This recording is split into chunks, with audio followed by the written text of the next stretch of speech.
Bismillahirrahmanirrahim. Dear students, Assalamu alaikum. I am your English teacher Basharatullah. Teach you today about clause. Beta, what is clause? According to definition के मुताबिक a part of sentence. Class जो है ये sentence का हिस्सा होता है, लेकिन उसमें क्या चीज जरूरी है?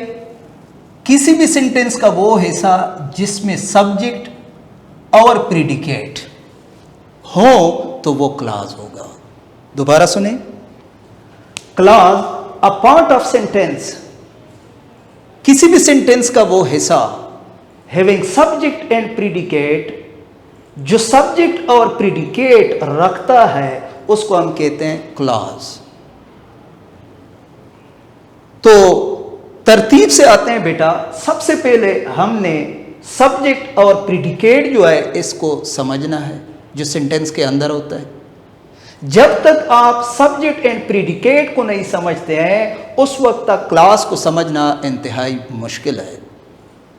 लिहाजा सब्जेक्ट एंड प्रीडिकेट को समझने के लिए सबसे पहले हमने स्ट्रक्चर ऑफ सेंटेंस को समझना होगा। किसी भी सेंटेंस और कोई भी सेंटेंस, हाँ वो 2 वर्ड्स है, हाँ 3 वर्ड्स है, 4 वर्ड्स है, हाँ वो जितनी भी लेंथी सेंटेंस है, उसके 2 हिस्से होते हैं। उसके बगैर सेंटेंस जो है नामुकम्मल है। कोई भी सेंटेंस अगर वो 2 वर्ड या इससे ज्यादा है, कितनी भी लेंथी क्यों ना हो, उसके 2 हिस्से जो है वो बहुत जरूरी है। पहला हिस्सा सब्जेक्ट, दूसरा हिस्सा उसका प्रीडिकेट। किसी भी सेंटेंस में ये 2 पार्ट्स, ये 2 चीजें का होना जरूरी है, जो सब्जेक्ट एंड प्रीडिकेट है। बेटा मैं यहां पे एक्सप्लेन करता हूं सब्जेक्ट और प्रीडिकेट को।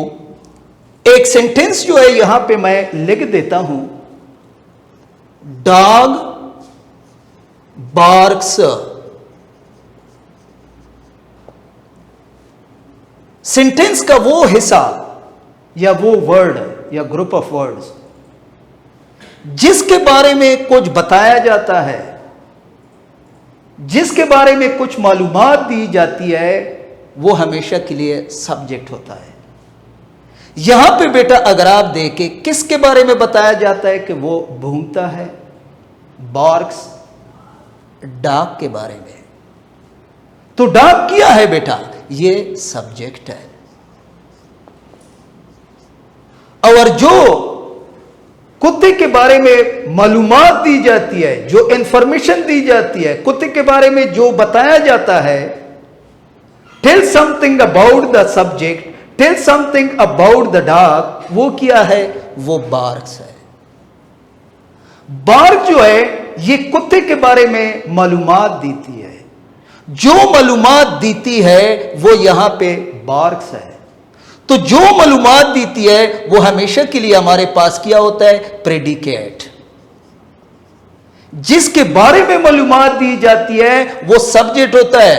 जो मालूमात देती है सब्जेक्ट के बारे में वो हमेशा के लिए हमारे पास प्रेडिकेट होगा। ये 2 वर्ड सेंटेंस है बेटा। अभी इस सेंटेंस को मैं मजीद फैलाना चाहता हूं, लेंथी करना चाहता हूं। All the black dogs bark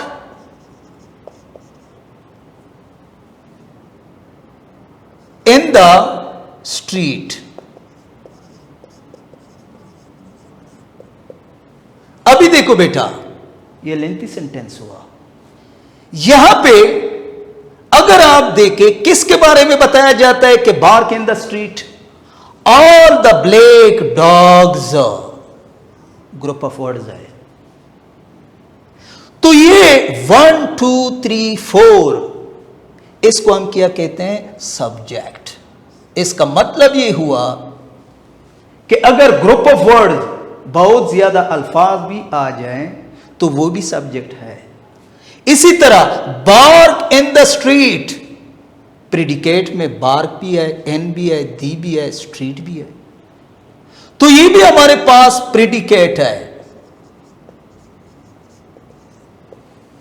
अभी अगर किसी भी सेंटेंस का 2 वर्ड सेंटेंस है, अगर उसमें सब्जेक्ट होगा तो वो हमेशा के लिए नाउन होगा, जिसको हम कहते हैं नाउन वर्ड्स।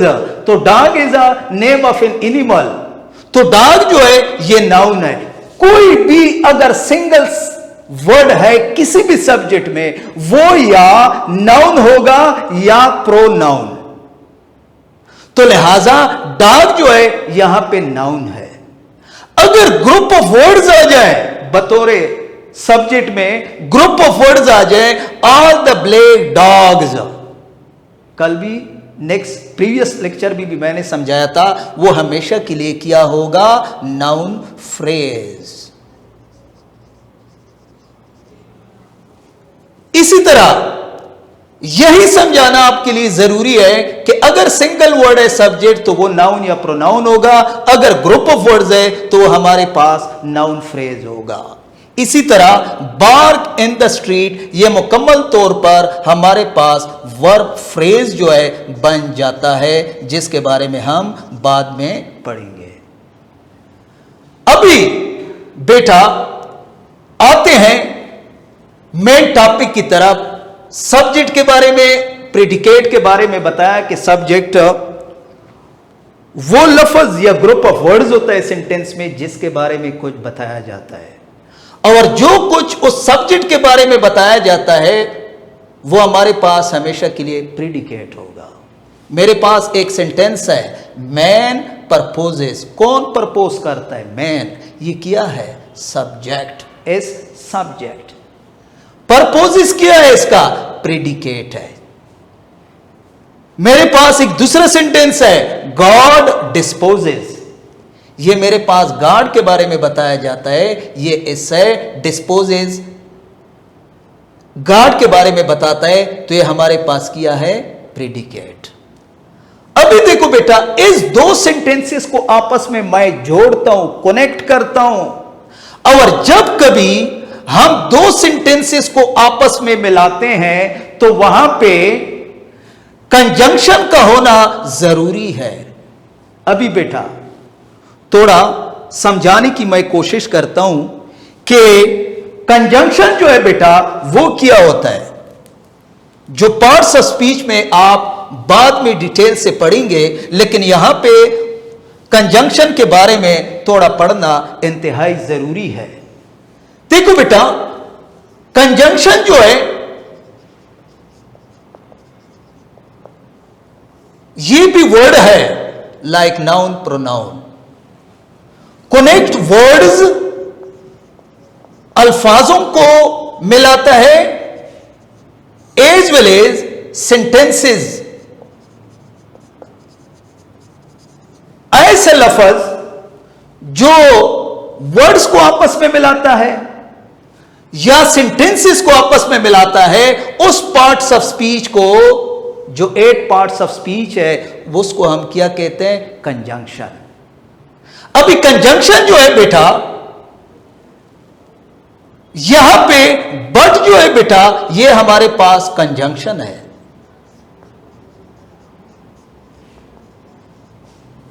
क्यों? क्योंकि इसने 2 सेंटेंसेस को आपस में मिलाया। मैन प्रपोजेज एक सेंटेंस है, गॉड डिस्पोजेज ये दूसरा सेंटेंस है। इन दोनों सेंटेंसेस को कनेक्ट करने के लिए मैंने कंजंक्शन बट जो है वो लगाया। इसी तरह ये 2 सेंटेंसेस आपस में जुड़ गए। थोड़ा बेटा कंजंक्शन के 2 टाइप्स के बारे में बताता हूं, क्योंकि वो हमारे लिए बहुत जरूरी है। कंजंक्शन के बेटा 2 टाइप्स है। एक है हमारे पास कोऑर्डिनेट कंजंक्शन, CONJ डॉट, और दूसरा हमारे पास है subordinate conjunction.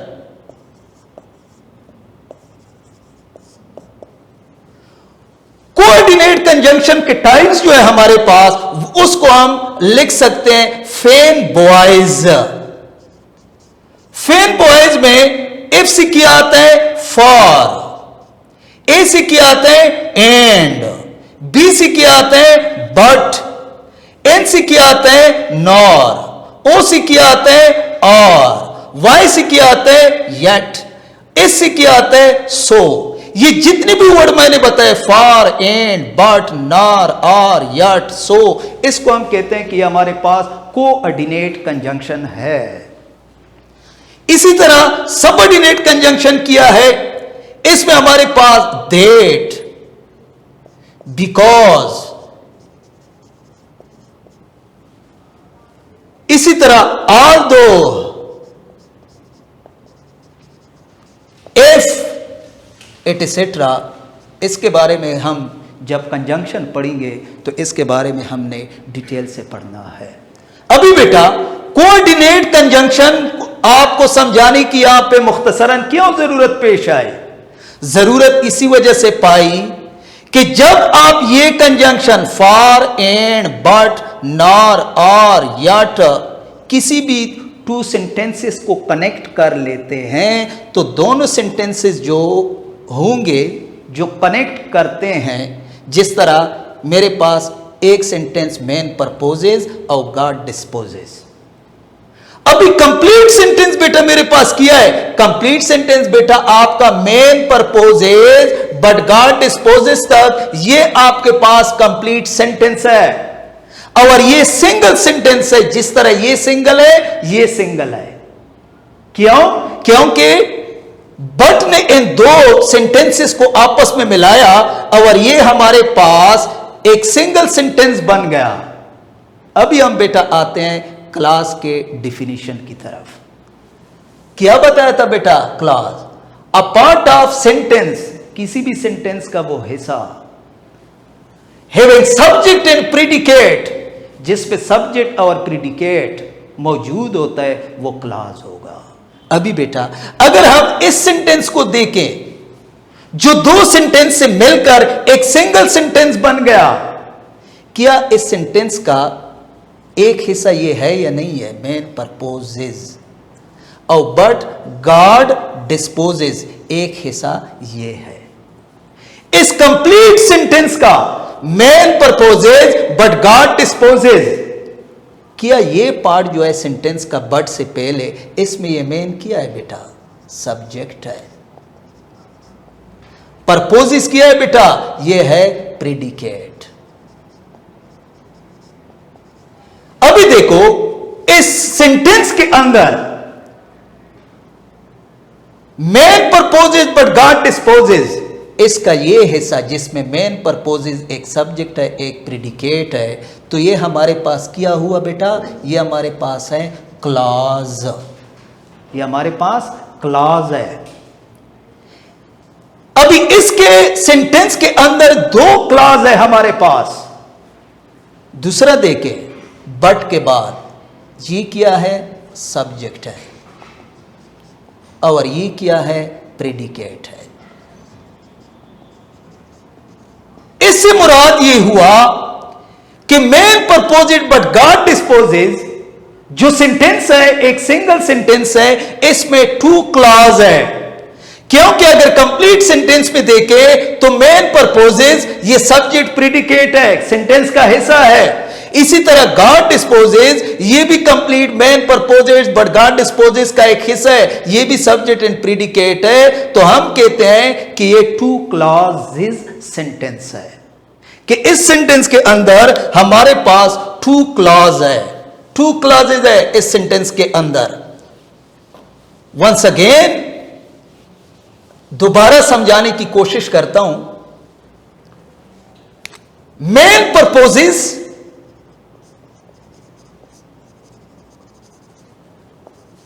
But God disposes.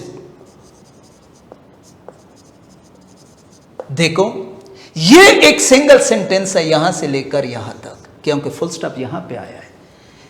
इस सेंटेंस को किसने मिलाया आपस में? कंजंक्शन ने। और ये कंजंक्शन कौन सा कंजंक्शन है टाइप्स क्लास से, जो अभी थोड़ी देर पहले मैंने बताया है, ये हमारे पास है कोऑर्डिनेट कंजंक्शन। Coordinate conjunction. अभी मेन परपोजेज ये एक सब्जेक्ट हो गया, और परपोजेज ये इसका क्या हो गया, प्रेडिकेट। कंप्लीट सेंटेंस का गार्ड क्या हो गया, सब्जेक्ट। डिस्पोजेस क्या हो गया, प्रेडिकेट। इससे मुराद ये है कि ये भी हमारे पास एक क्लॉज है, सेंटेंस का हिस्सा है सब्जेक्ट प्रेडिकेट, और ये भी हमारे पास क्या है, एक क्लॉज है। लेकिन बेटा अगर किसी भी क्लॉजेस के दरमियान अगर कोऑर्डिनेट कंजंक्शन आ जाए, यानी फैन बॉयज, ये कंजंक्शन दरमियान में इस्तेमाल हो जाए, यानी फॉर, एंड, नार, बट, और, यट, सो, अगर ये किसी भी दो क्लॉजेस के दरमियान आ जाए तो दोनों क्लॉजेस को हम क्या कहेंगे कि ये क्लॉज जो है इंडिपेंडेंट क्लॉज है। इंडिपेंडेंट क्लॉज है, आजाद है, और ये हमारे पास किया है इंडिपेंडेंट क्लॉज।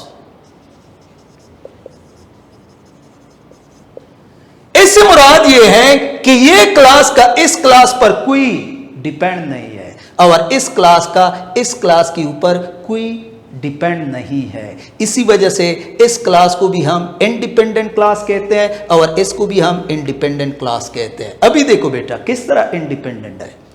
इस बट को जो कंजंक्शन है, कोऑर्डिनेट कंजंक्शन है, जो कि हमेशा इंडिपेंडेंट क्लास को बना लेता है, इसको मैं यहां से रिमूव करता हूं, फिर भी ये सेंटेंस, ये फिर क्लॉज नहीं रहेगा, ये सेंटेंस बन जाएगा बेटा। मेन परपोजेस अपना मीनिंग उस सेंटेंस में जो बतौर क्लास था अपना मीनिंग दे सकता है। इसी तरह ये गॉड डिस्पोजेस, ये भी यहां पे अपना मीनिंग दे सकता है। तो इससे मुराद हुआ कि ये आप इसको अगर सेंटेंस बनाए इन क्लॉजेस से, फिर भी अपना मीनिंग दे सकता है। तो इसी वजह से इन दोनों क्लास को जो आपस में मिलने के लिए कोऑर्डिनेट कंजंक्शन यूज हुआ है, ये दोनों क्लास इंडिपेंडेंट क्लास है। इससे मुराद ये हुआ बेटा कि क्लास के असल में दो टाइप है। एक उसका इंडिपेंडेंट क्लास है, इंडिपेंडेंट क्लास है, और एक दूसरा क्लास है जिसको अभी हमने पढ़ना है, सबऑर्डिनेट क्लास। देखो बेटा यहां पे मैंने बेटा एक और एग्जांपल लिखा है।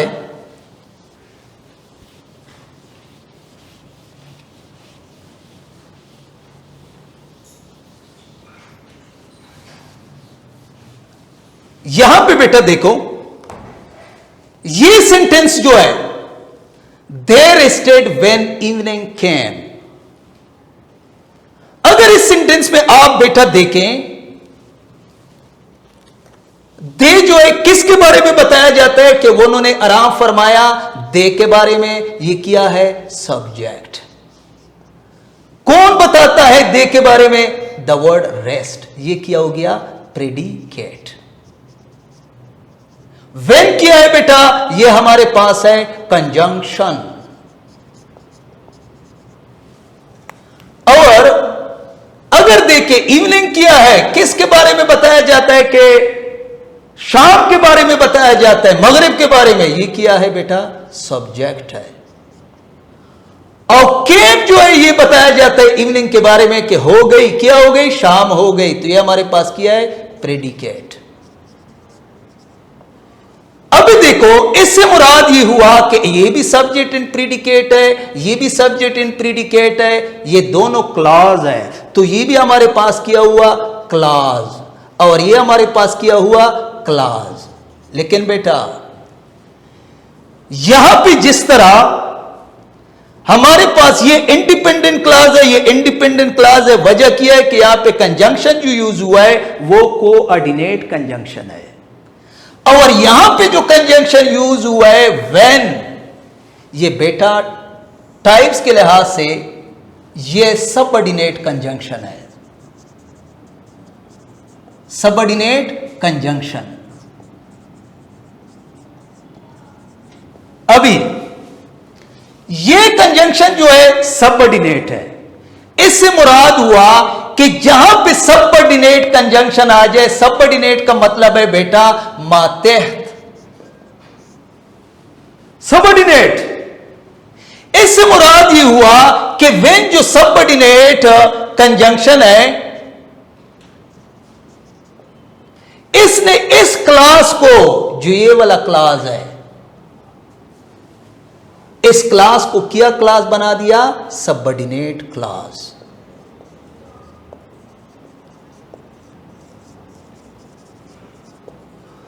ये बेटा सबऑर्डिनेट क्लास है। व्हेन इवनिंग केम, जब शाम हो गई, दे रेस्टेड, ये हमारे पास क्या है? Independent class.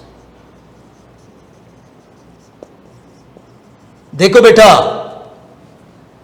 ये इंडिपेंडेंट और सबऑर्डिनेट क्लास हमेशा डिपेंड करता है कंजंक्शन पे। अगर कंजंक्शन कोऑर्डिनेट है, फैन बॉयज, तो दोनों क्लास इंडिपेंडेंट हो गए। सेंटेंस के अंदर, सेंटेंस से बाहर अपना मीनिंग दे सकता है। लेकिन अगर एक क्लास में दोनों क्लास को मिलाने के लिए सबऑर्डिनेट कंजंक्शन है, जिस क्लास से पहले सबऑर्डिनेट कंजंक्शन आ जाए वो क्लास भी सबऑर्डिनेट हो जाएगा, और दूसरा जो है वो अपना इंडिपेंडेंट है। वो सेंटेंस के अंदर भी मीनिंग दे सकता है, दे रेस्टेड, उन्होंने आराम फरमाया। व्हेन इवनिंग केम, जब शाम हो गई।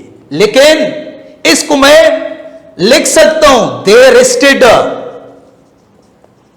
उस सेंटेंस के बगैर, लेकिन व्हेन इवनिंग केम, जब शाम हो गई, फिर क्या हुआ? जब शाम हो गई, तो ये इसके लिए इसका मतलब है कि व्हेन इवनिंग केम, ये किसी और क्लास पर डिपेंड करता है, ये डिपेंडेंट है, ये सबऑर्डिनेट क्लॉज है। तो लिहाजा ये सबऑर्डिनेट क्लॉज जो है वो आप इस सेंटेंस से दोनों को अलहदा नहीं कर सकते। अगर अलहदा करते हैं तो इंडिपेंडेंट, बल्कि ये सबऑर्डिनेट क्लॉज जो है ये इंडिपेंडेंट क्लॉज पर डिपेंड करता है। ये सबऑर्डिनेट क्लॉज इस इंडिपेंडेंट क्लॉज के बगैर कोई मीनिंग, कोई मतलब नहीं दे सकता। देता है तो इनकम्प्लीट सेंस देता है। अभी बेटा एक बात बताते चलूं कि सबऑर्डिनेट क्लॉज जो है वो हमेशा सबऑर्डिनेट कंजंक्शन की वजह से आते हैं, और क्लॉज जो बेटा बन जाते हैं सबऑर्डिनेट क्लॉज, उसमें ज़रूरी नहीं है कि सिर्फ कंजंक्शन इस्तेमाल हो। उसमें जो है बेटा रिलेटिव प्रोनाउन भी इस्तेमाल होता है, जिसके बारे में आपने प्रोनाउन में पढ़ा होगा या आगे लेक्चर में इंशाल्लाह पढ़ेंगे। रिलेटिव प्रोनाउन वो भी हो सकता है सबऑर्डिनेट क्लास से पहले, और रिलेटिव एडवर्ब जो है वो भी हो सकता है कंजंक्शन की जगह पे, तो वो भी आगे हो सकता है। आओ बेटा नाउन क्लास की तरफ आते हैं।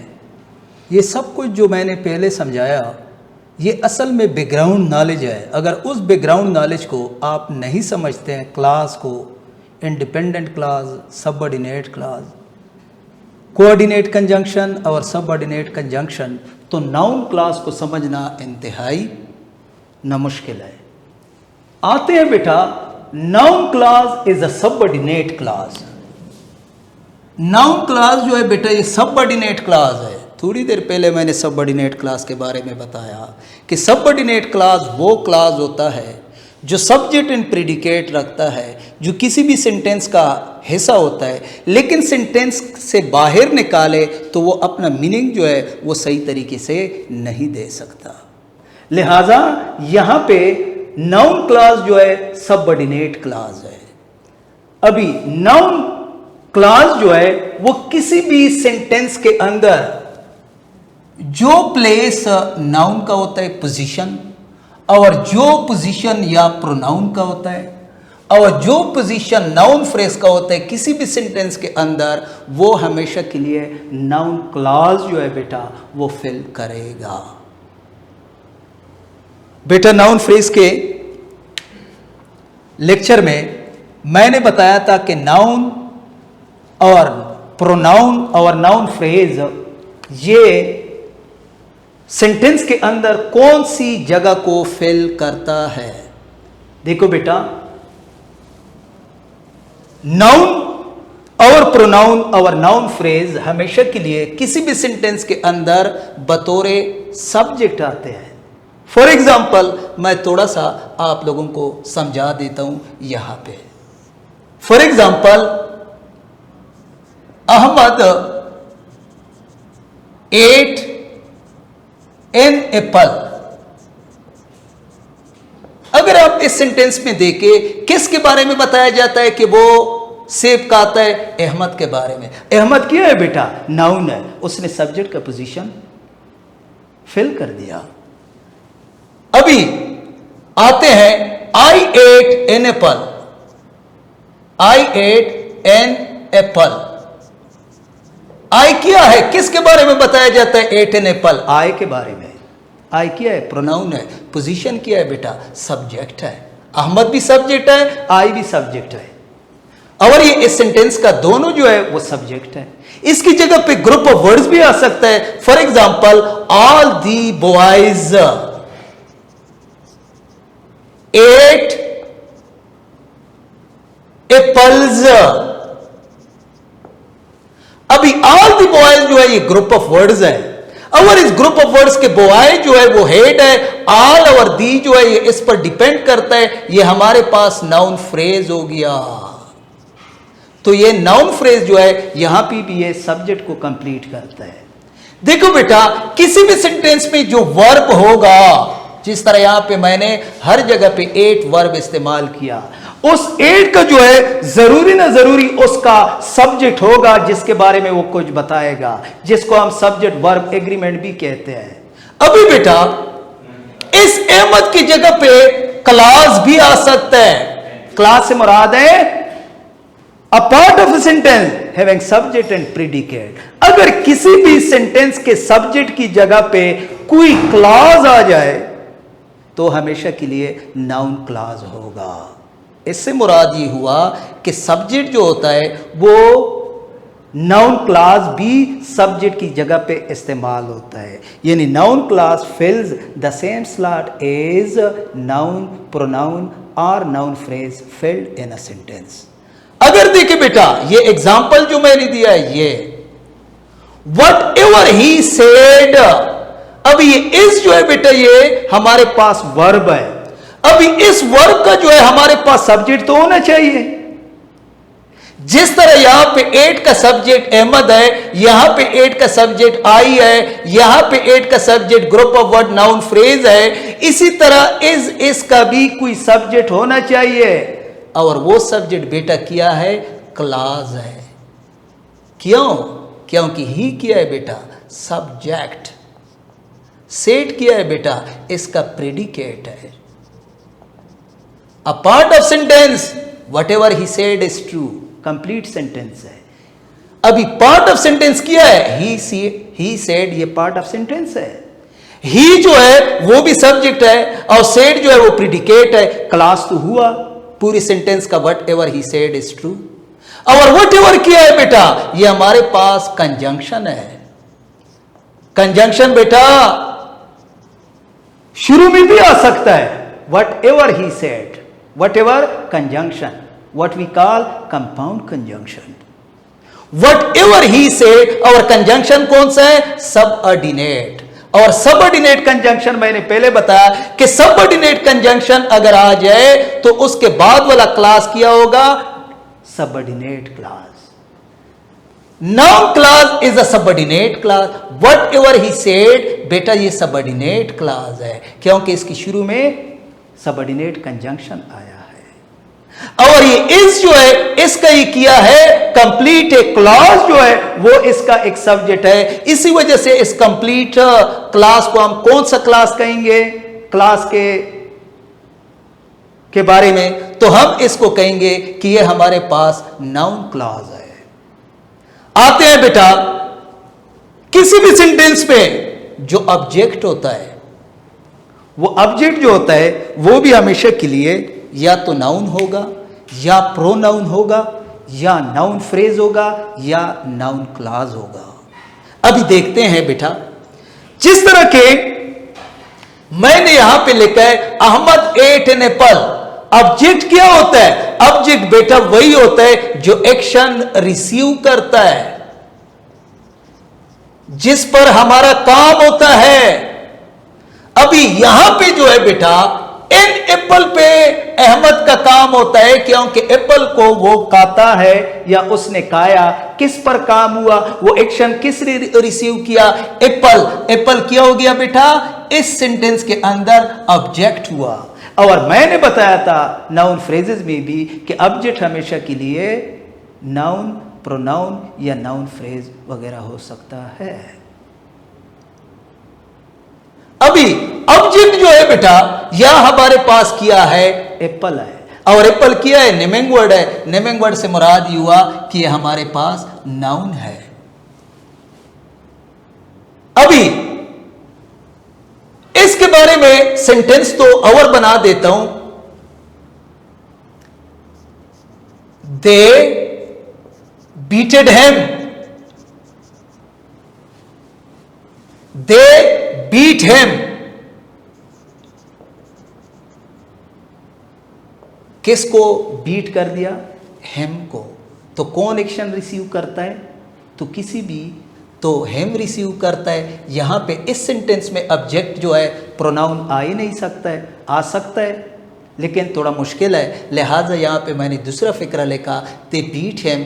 काम किस पे हो रहा है? हिम पे हो रहा है। तो ये हमारे पास किया है ऑब्जेक्ट, और ये हमारे पास क्या हुआ? प्रोनाउन। इसी तरह यहां पे इस सेंटेंस में भी एप्पल्स किया है।